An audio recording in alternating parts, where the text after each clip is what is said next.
So how much money should you spend when you're building a gaming PC? How much is too much? How little is too little? Where are the diminishing returns? And what do those builds look like? What are you getting? That's actually what one of my students asked me yesterday.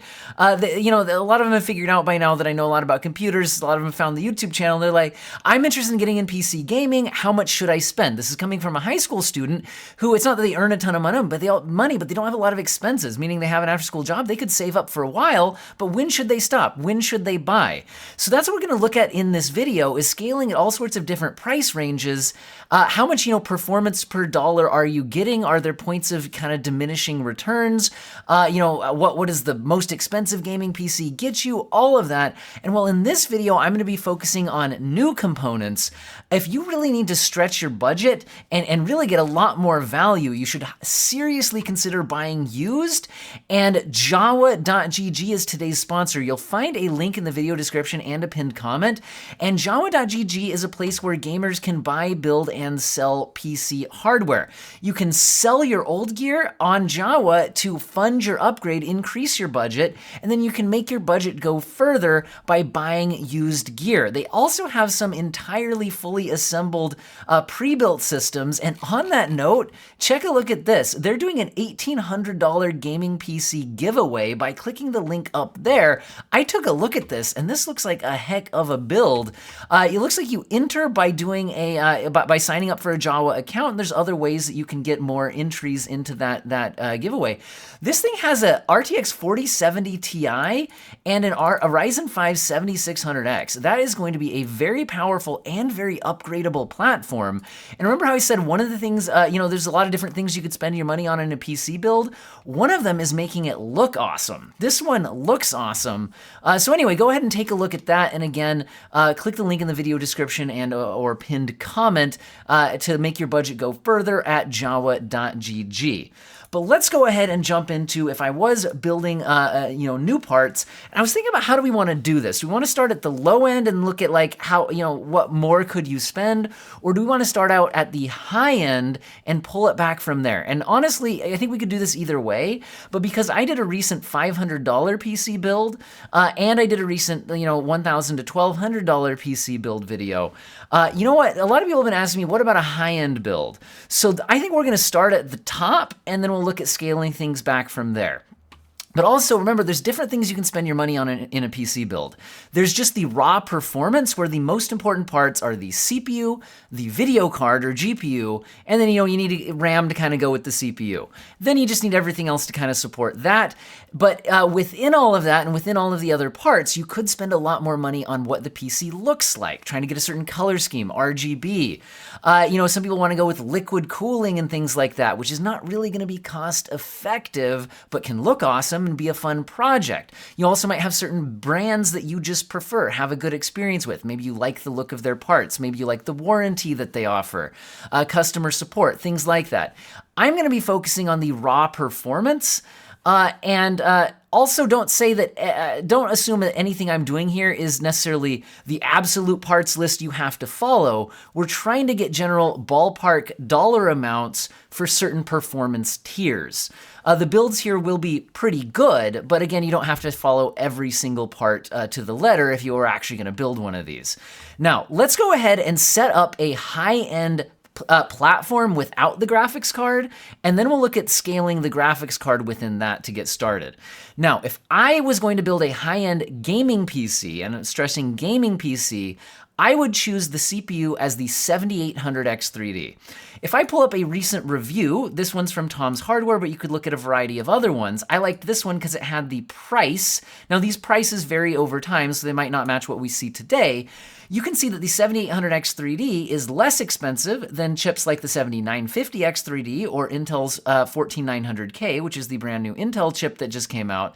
And the 7800X3D is generally as fast or faster in gaming, stressing in gaming. In productivity workloads, the extra cores on something like a 14900K or 7950X3D or the non-X3D version could pay off. But in gaming, the 7800X3D gets the job done, and you don't have to worry about weird, if it's using the correct cores and scheduling and things like that, and it costs less.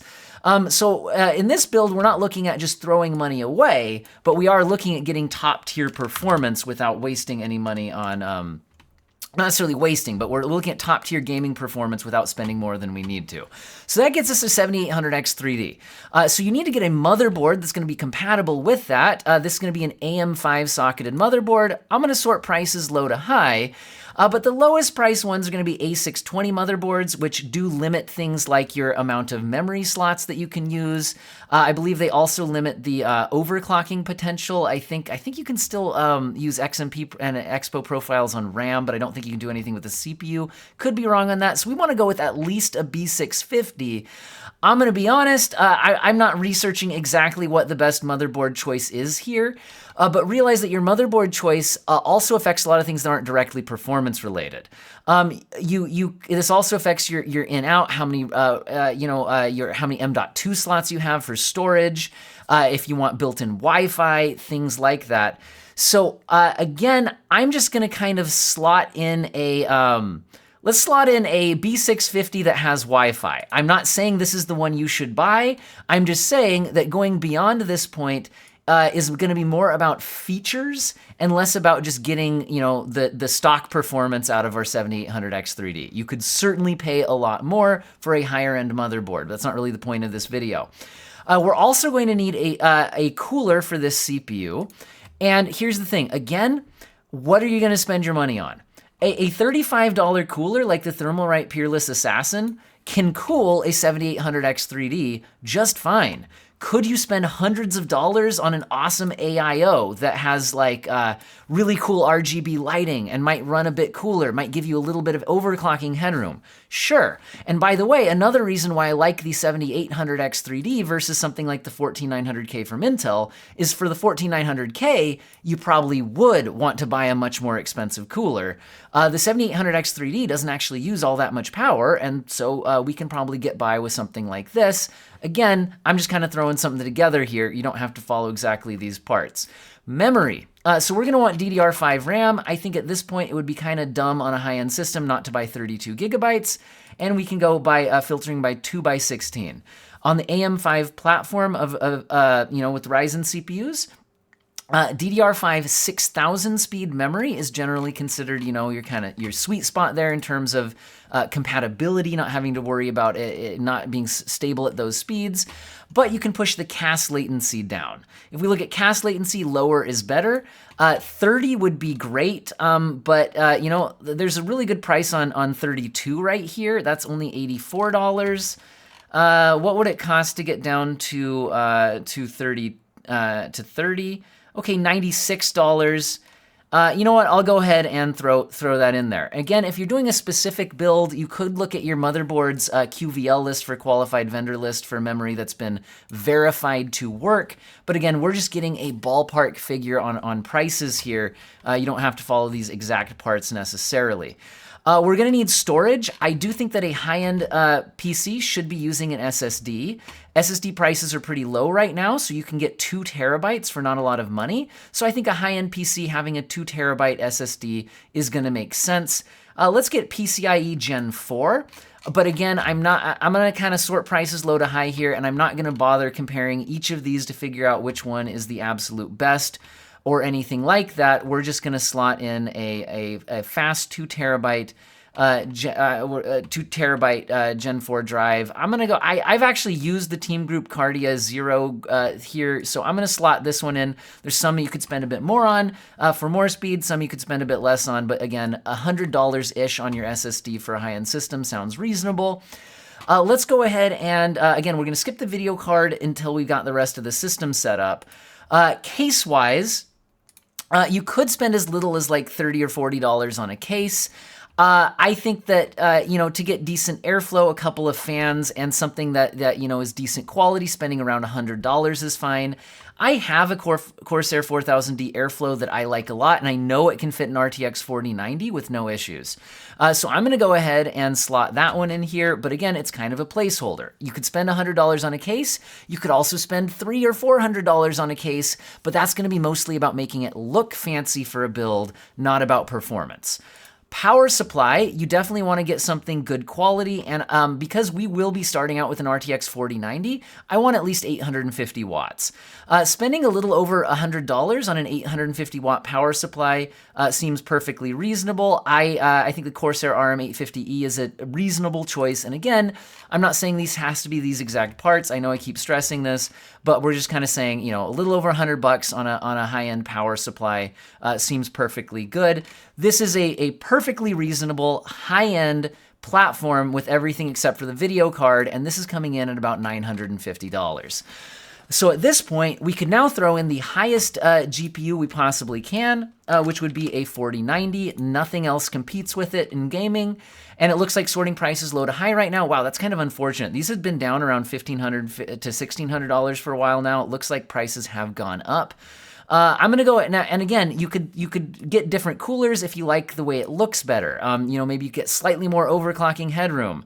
I'm gonna go ahead and slot in the cheapest one here. Maybe you like a certain manufacturer's warranties, whatever.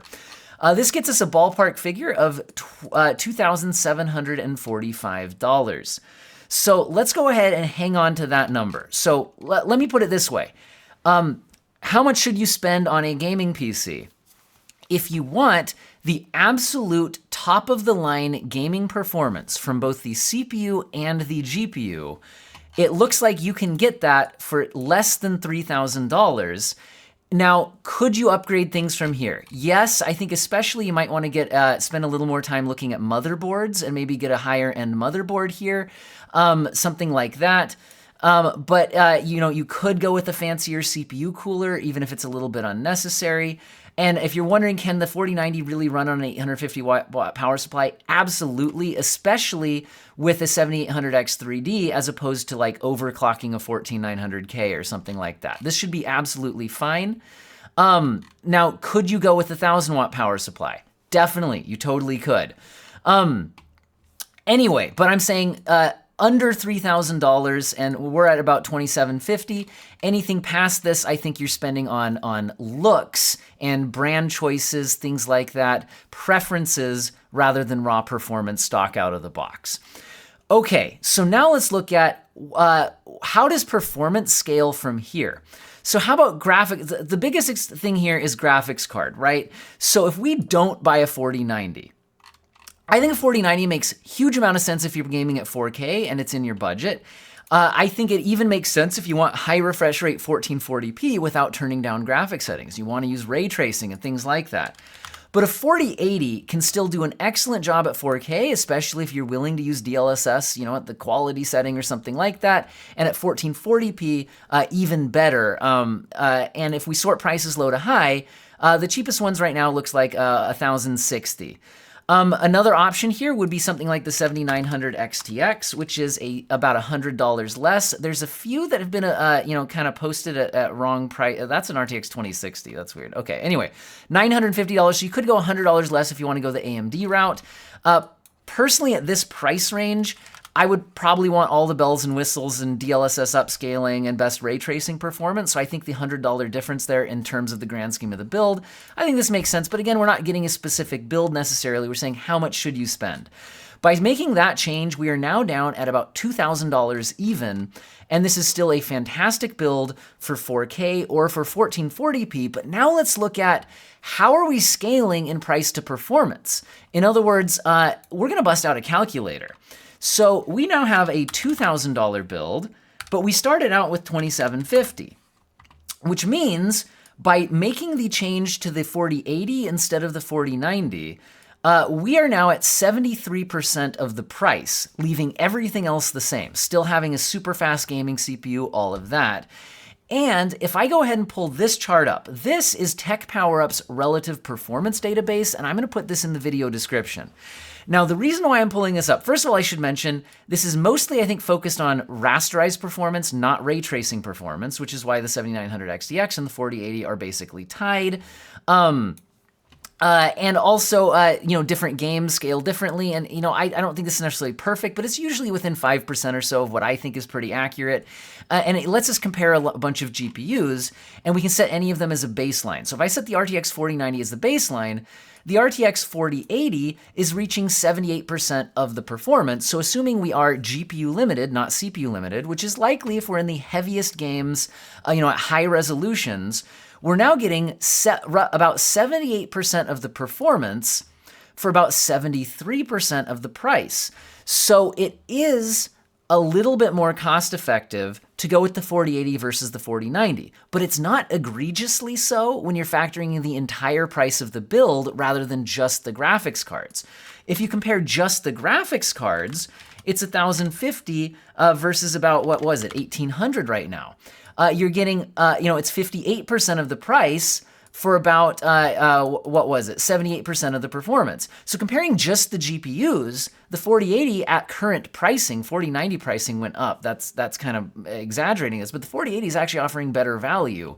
But as a price of the entire PC build, if you're not just upgrading your graphics card, but the entire PC, it does look like the 4080 is, a little bit better value overall in the terms of the full build, but the 4090 actually, didn't scale that badly as you spent the more money. So is it worth it to buy the 4090? If it's in your budget, it wasn't that much worse, but this build with the 4080 in it is a little bit more cost effective. And again, you could slot in a 7900 XTX if you prefer AMD, don't care that much about ray tracing, and want to save $100 more. Now, our next step we could make down here, I think would still be, you could shave off the CPU a bit here. If you were expecting to be GPU limited rather than CPU limited, you could drop down on the CPU here before cutting GPU. I'm gonna go ahead and cut GPU one more tier before we do that though. The next tier down would be something like a 4070 Ti or a 7900 XT. They're both coming in a little bit under $800. You could slot in either one depending on which you prefer. The 7900 XT has, more VRAM at 20 gigabytes, a little bit more raw performance when not using ray tracing. You know what? For the sake of mixing it up a little bit, let's slot in the AMD GPU this time, but again, could consider the 4070 Ti. I have other videos talking about that choice. So this brings our build down to $1,726. So $1,726 is our current pricing right now. So $1,726, and compared to our high-end build with the 4090, we're at about 63% of the price. If we're still on GPU limited performance, we're at about 62 to 68%, depending on which of these you want to go with. And if you're going the AMD route, you get less ray tracing performance features, whatever. Anyway, but we're in this kind of ballpark versus the 4090. So it looks like, price to performance scaling on the total build. Again, it actually seems to be scaling fairly linearly off of the 4090 build, which seems to be suggesting that you really kind of just get what you pay for on the GPUs, and it's not showing a significant diminishing returns one way or the other on these high-end GPUs. Now, at this point, we could cut down the GPU again, or we could cut down the CPU, or we could do both. So I think what I'm gonna go ahead and do is we're gonna look at, okay, what if you don't need the absolute top of the line CPU? Because as you cut down the GPU, you're less likely to run into CPU limitations if you slot it in, let's go with like the Ryzen 5 7600. This still gets you the AM5 motherboard platform, which will have some upgradability in it. We are losing some performance though here. This is 7600X, which is similar to the 7600 performance-wise. We're definitely losing some performance here, but this is CPU limited performance. If you're limited by the GPU, which is again, as we lower the GPU, a little bit more likely to happen, we could slot something like this in, and now we're down to about $1,560. So if we look at 1,560, so 1,560 versus our top of the line build with the 4090 and the top end CPU, we're now down at about 57% of the price. And again, as long as we're GPU limited performance, we're getting better than 57% of the performance of the 4090 build. But again, you are losing some performance in CPU limited scenarios, or the ability to support a future GPU upgrade without having to upgrade the CPU and running into CPU limits. So again, that is something to consider. From this point, if you wanted to cut the budget further, I think it does make sense to cut the video card back again a little bit here. And the next step down would be a 4070 or a 7800 XT. The 4070 is coming in at, if I sort prices low to high, the cheapest models are $520, down from an original MSRP of $600, and most models are closer to $550. The AMD alternative in this price range is the 7800 XT, which is $500. Usually performs a little bit better. We're talking 5 or 6% than the 4070 if you're not using ray tracing. But the 4070 does have better ray tracing performance. It's still strong enough that you might want to use it. And if you're going down to this GPU tier, I don't think you should be thinking about 4K gaming. I think these would be better suited for 1440p or really high refresh rate 1080p. And at 1440p, I think the 4070 ray tracing performance worth considering. Also, DLSS upscaling looks better than FSR2, so you might be more likely to use upscaling and feel happy about that and get some performance that way. Again, you could slot in either one. Personally, with pricing this close and performance this close, I'm sold on the extra $20 for the extra features on the 4070, but whatever. You could go either way. That's not really the point of the video. So now we're down to a $1,300 build. A $1,300 build that I think would be excellent for 1440p. You get a whole bunch of good features, really good performance, a lot of upgradability on the CPU platform, and we're now at $1,300, pretty much even. Again, feel free to slot in the 7800 XT, and we're at 47% of the price of our absolutely maxed out, 4090 and 7800 X3D build. Again, assuming our performance is GPU limited, which again, if you're using graphically demanding games at 1440p on an RTX 4070, that's actually pretty likely. And you're now at about 50% of the 4090's performance. That's kind of what we're seeing on this chart. And again, that'll be relevant if you are GPU limited. Basically, we're getting about 50% of the performance at 47% of the price. That's still scaling, fairly linearly. I think this is a lot of this is due to the fact that 4090 build, the prices on the 4090 have gone up. And again, we're also cutting the CPU here as well. So I'm really not seeing horribly diminishing returns in one direction or the other, which is pretty interesting. This is technically a little bit better performance per dollar than what we were seeing on our 4090 build. And I'll tell you right now, if I was personally building a PC for 1440p gaming and I had I could go up to this price point, I think this build looks really good. You could also maybe get by with the stock cooler on this. And you know what? If we're going to cut down prices further, let's take a look at that. So you could live with the stock cooler on the 7600 and upgrade it later if you find it too noisy. We could also get by with a 1 terabyte SSD. So maybe let's do that. So let's cut a few things that aren't directly so much performance related here. Because I'm going to say on the CPU and GPU here, I would really hate to go lower.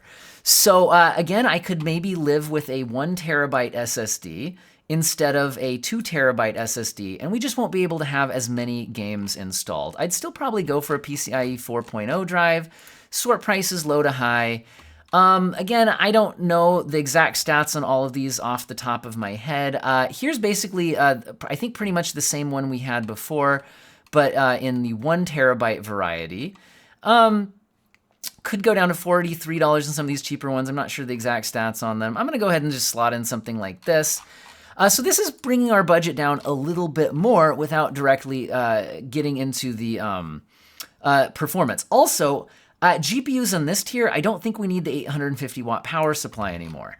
So we could go ahead and cut this power supply. Now you do want to be careful cutting power supplies because you don't want to end up with absolute junk. Now I've referenced this before, but I'm actually going to show it this time on this video. This is the Cultists Network power supply tier list. Which is generally recommended a lot for getting a rough idea of how good the power supplies are that you're looking at when you're getting a bunch of them. Tier A's would be great. Some of this is kind of speculative based on stats without full reviews. Tier B is also probably going to be absolutely fine. And honestly, even Tier C, you can probably live with, and I wouldn't expect to have major issues or anything like that. However, they go down to avoid lists and, Tier D's, things that probably specifically have issues with them. Tier F, replace immediately. Things like that. So you can use this, and I'm not saying this is, I don't have enough knowledge on power supplies to tell you how perfectly accurate this tier list is, but it does at least give you something to work with other than just looking up specific reviews of specific models.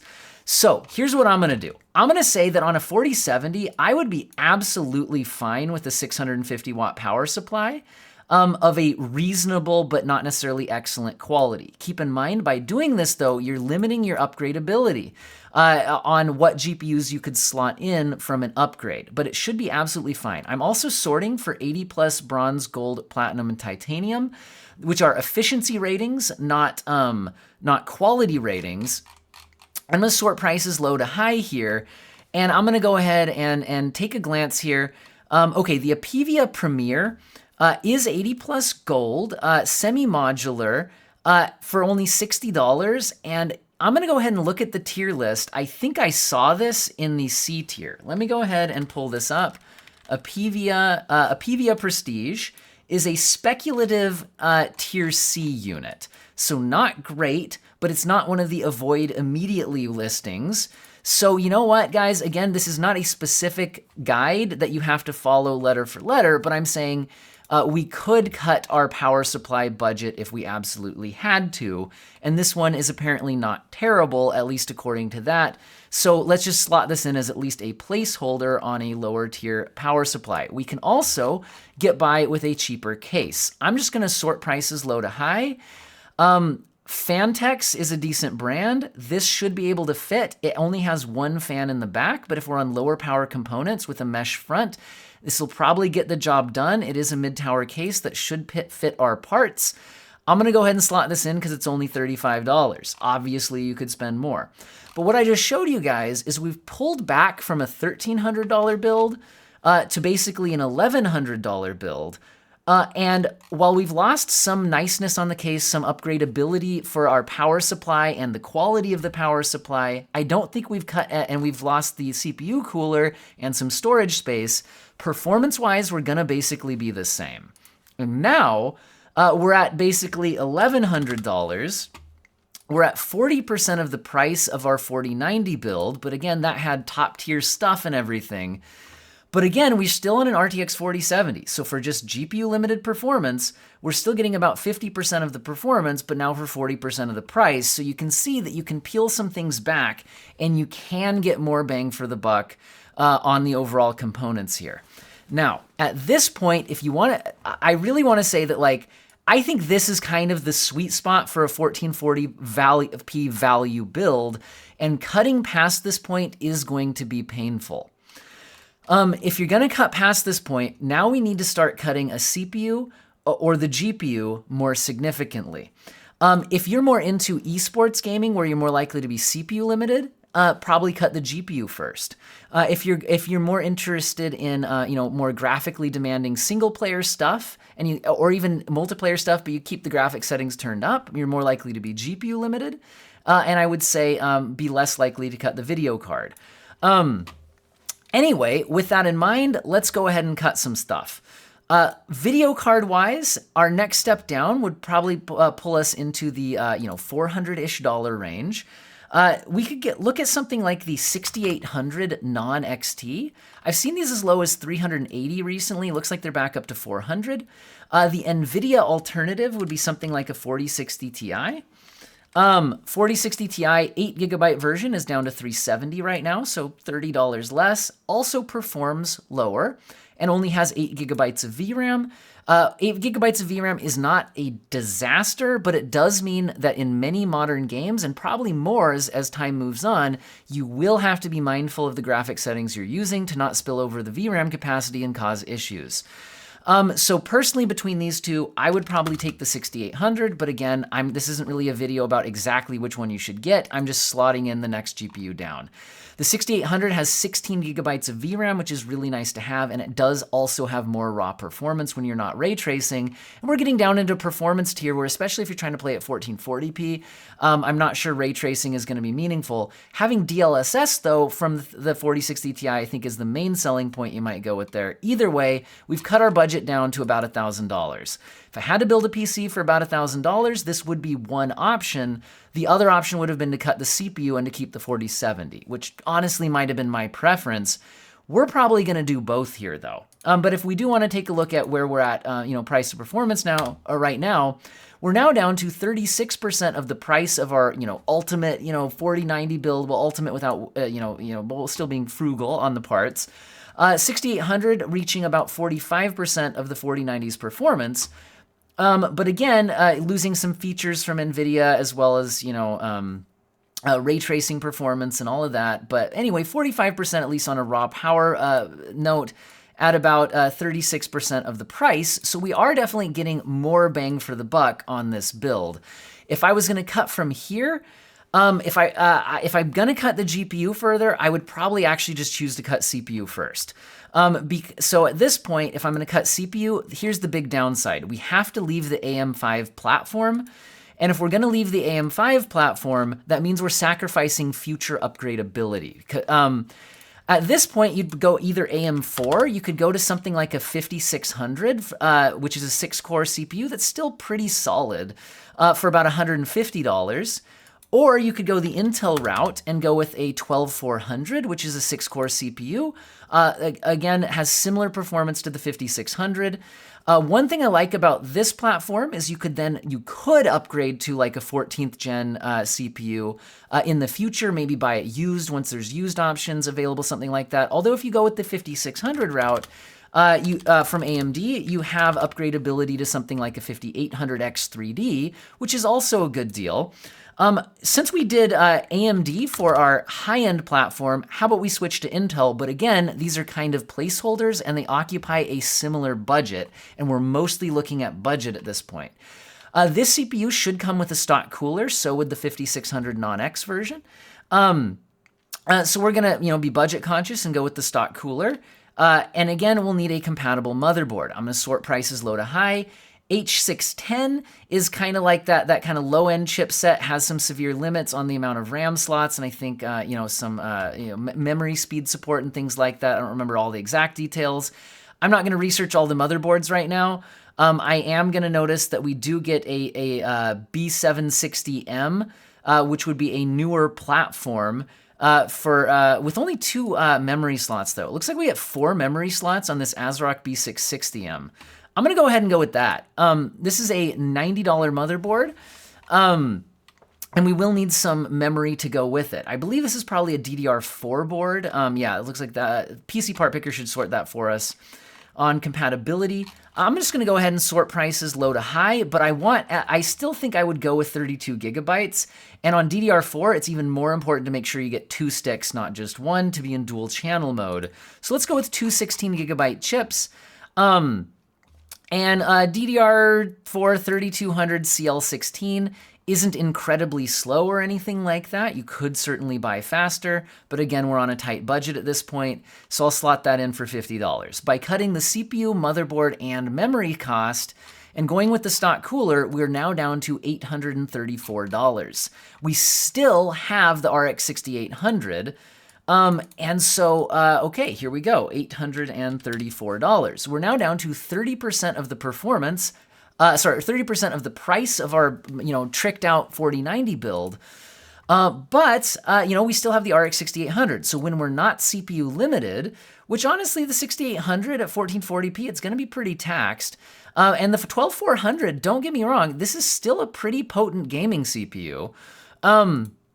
We're still going to be around 45% of the actual gaming performance with a whole bunch of other sacrifices to upgradability and CPU limited performance and whatnot. So this is definitely more bang for the buck. And I've got to say right here, here's another thing I really like. this is still noticeably more powerful than a PlayStation 5. The 12400F is a faster gaming processor than the processors in the Series X and the PS5. And the RX 6800 is actually significantly more powerful than the GPU in a PlayStation 5.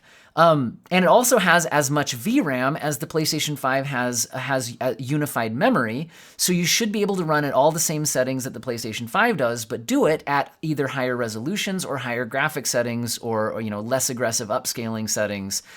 So that's cool, but we're still spending more than a PlayStation 5. Now at this point, I'd probably, if I had to cut the GPU, and we could drop from a 6800 to a, let's see what the 6700 XT costs right now. And the main reason I'm bringing this up, 6700 XT version, is that the 6700 XT is still a little bit better than a PlayStation 5 GPU. There's really no direct PC version because the GPU in the PlayStation 5 is more like a 6700 non-XT, but it's also an APU with unified memory, and the PS5, there can be different optimizations for that kind of a setup. So there's no direct option, but the 6700 XT from a specs perspective is a bit ahead of what's in a PS5. Again, optimization between console and PC versions of games won't always mean you'll get better performance. But this does mean we are now, if I drop down to that, we're now down to $746. If I drop down to 6700 XT. So overall, we are now down to, what was it? We are down to $744. Let's just call it $745. And again, there's other GPUs in this price range you could take a look at. We're down to 27% of the price of our 4090 build, which is nice. If we look at our 6700 XT, we're at about 36% of the performance of the 4090. But I think in general, at this point, it's more like your other thoughts might be just buy a PlayStation 5 or something like that. So might actually be where we'll kind of stop here, because at this point, if you pare it down lower than this, you can look at my my $500 PC build video I did recently. We're also getting really long on time here. And if you cut down to the same price as a PlayStation 5, you're no longer going to be as powerful as a PlayStation 5, unless you go used. And again, remember on all of this, you can stretch your budget with today's sponsor, Jawa.gg, following the link in the pinned comment and video description. But in general, we've seen how this all pairs out. So can you get more performance per dollar at these kind of lower end builds versus the 4090 maxing everything out? Yes, but past a certain point, especially if you want the highest end CPUs and you're just looking at the GPU scaling on terms of the whole budget, I really think builds at all of these price points make sense. So how much should you spend on a gaming PC? I think you should spend at least $750 to get at least something like this that beats a gaming console. If you're gonna go lower than this, I think you should seriously look into the used market options. My personal favorite, I think, was around that $1,100 to $1,300 range, depending on the details of some of the parts, where we had an RTX 4070 and got on the AM5 platform with the 7600. Past that point, really if you have the money, the 4090 with the 7800X 3D is just an amazing gaming platform. And if you're going for 4K resolution, I really think you should look at, can you fit that into your budget, right? Because that's what a lot of this also comes down to, is what are you targeting? What resolution? I think the build we're looking at here is very good for 1080p, and you'll be using a lot of upscaling at 1440p if you're playing the latest graphically demanding games or turning things down, right? But consoles use a lot of upscaling too, right? Anyway, so we've seen a lot of these price points, and I think they can all make sense.